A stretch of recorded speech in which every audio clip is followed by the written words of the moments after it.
So the name most commonly bandied around is Nikolai Patrushev, who is a long-time ally of Putin. He comes from Putin's generation. Over the last few years, he's been head of the FSB security agency. So he comes from a background where not only is he close to Putin, not only is he close to the levers of power, but he also has one of the major sources of power beyond the Kremlin and beyond elite politics to back him up. So Patrushev could be a really good candidate in that sense. In terms of his politics, he's almost identical to Putin, becoming more extreme over time, just like Putin.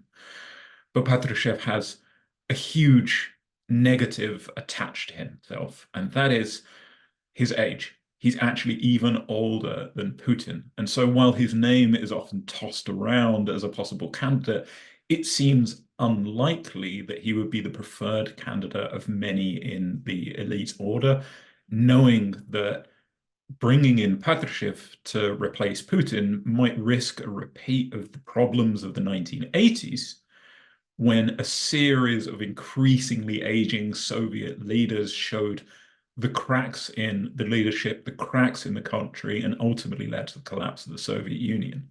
So would Patrushev be the anointed successor?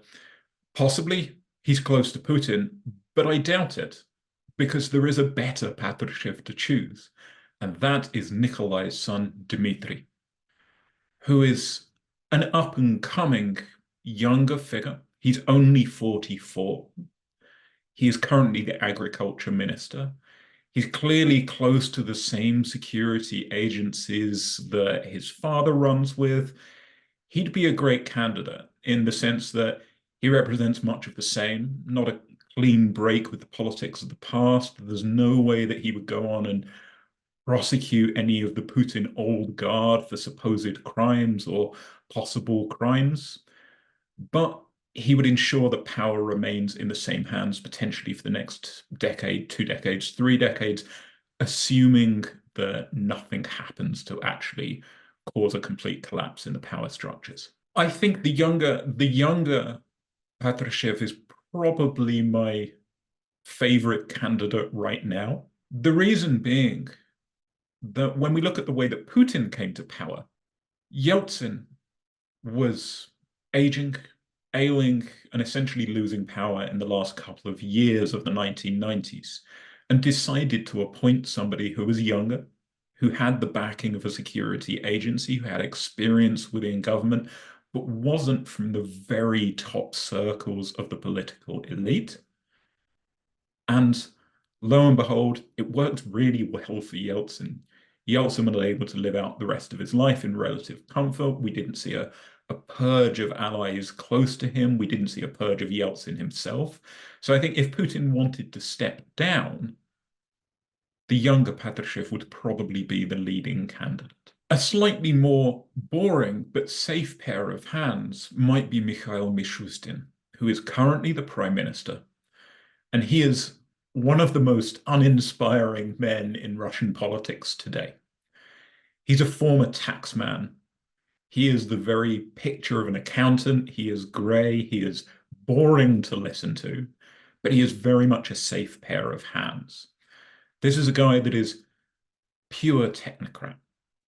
Unlike the current figures in the ruling elite, he doesn't really seem to have many ideological convictions. He's not very interested in pursuing some bigger ideological uber war with the West or even potentially with Ukraine.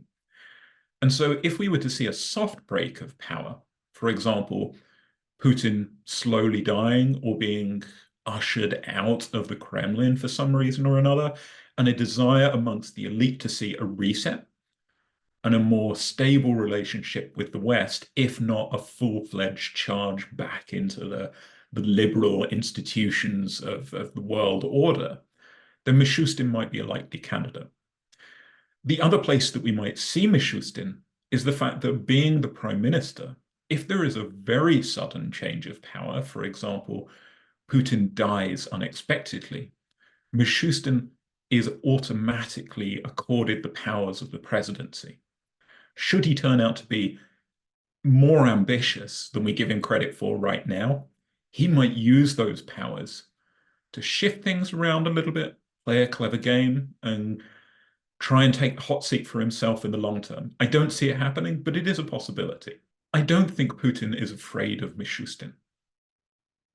He appointed Mishustin because Mishustin has shown himself to be relatively unambitious, relatively unideological, and also because Mishustin, unlike the Patrushevs, doesn't have a direct connection with any source of hard power. He doesn't have a connection to the army, to the security agencies, to spy agencies.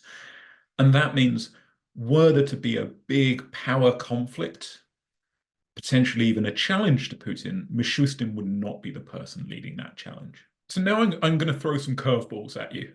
Let's say that the war goes increasingly badly, and there is growing revanchism in Russia, a frustration that it is people within Russia, people within the structures of power that have let us down. But what happens is not a democratic overthrow of Putin and a popular uprising, but a palace coup led potentially by a military who feel hard done by. We might get somebody like an experienced general coming to power, and the experienced general that I see as an interesting candidate and somebody who hasn't been necessarily tarred with failure like some of the other Russian commanders in the last couple of years is a guy called Mikhail Mishustin. This guy is known as the Butcher of Mariupol for a good reason. He is a commander who fights with brutal and stubborn effectiveness, throwing his troops into battle, sacrificing everything to get what he wants.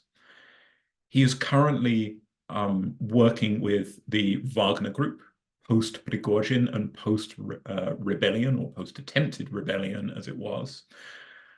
And while Mishustin hasn't shown much political ambition in the past, we might find somebody like Mishustin, a general, somebody with respect from the armed forces, being put up as a kind of a puppet candidate almost by structures like the army or the security agencies.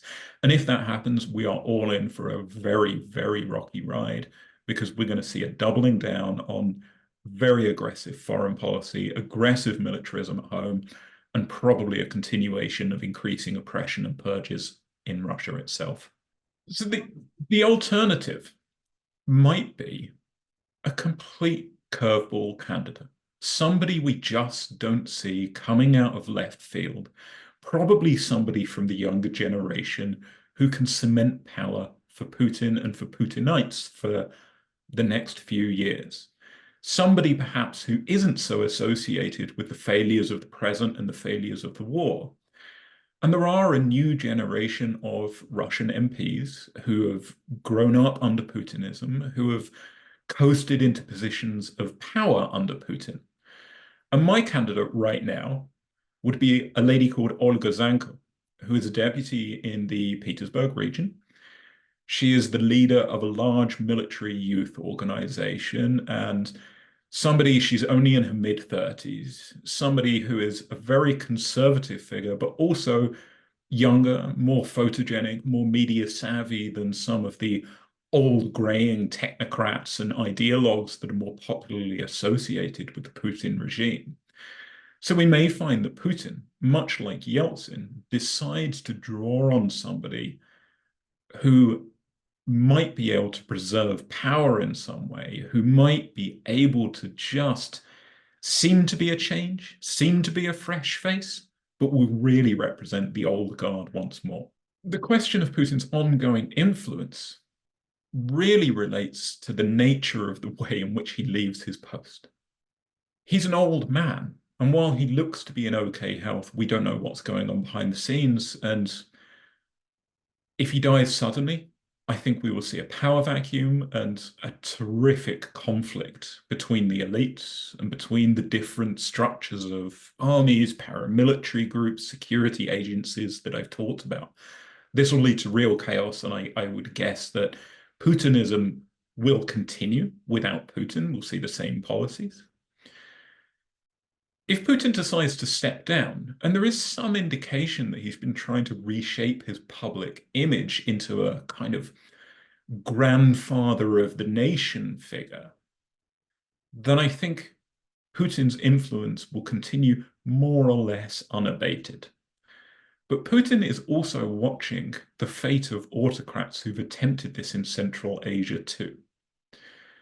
And what he may find most instructive is the fate of the Nazarbayev family in Kazakhstan, who attempted a maneuver in which the Nazarbayevs essentially stepped away from power a little after a couple of decades at the head of the country and rapidly found themselves sidelined by the new authorities. Putin, I think, would be really, really frightened of this, especially given the level of corruption and embezzlement and infighting that we've seen in Russia over the last few years. Putin will want to keep power as close to himself as possible until he is dead. So I think in terms of candidates from outside of the existing power structures, from outside of official politics, it's very hard to see that there is a potential leader of the country. We might, for example, look at somebody like Alexei Navalny. Now, let's play a bit of a fantasy game. Let's assume that Navalny were to be released from jail in the near future, and that there were to be a free and fair election in a post-war Russia, maybe after a collapse of power, after a period of infighting. Navalny is still relatively little known amongst Russians and certainly doesn't have much popular support.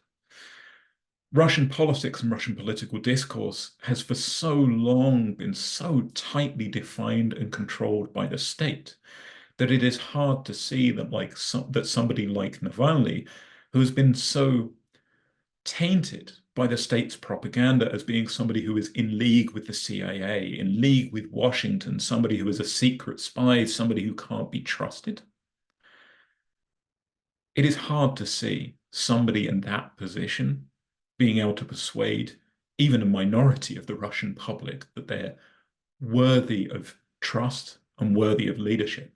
So I think if there were to be an election, the Russian public would go for a faint-hearted conservative, a moderate patriot, somebody in the Mikhail Mishustin mold, rather than the democratic liberal mold like Alexei Navalny.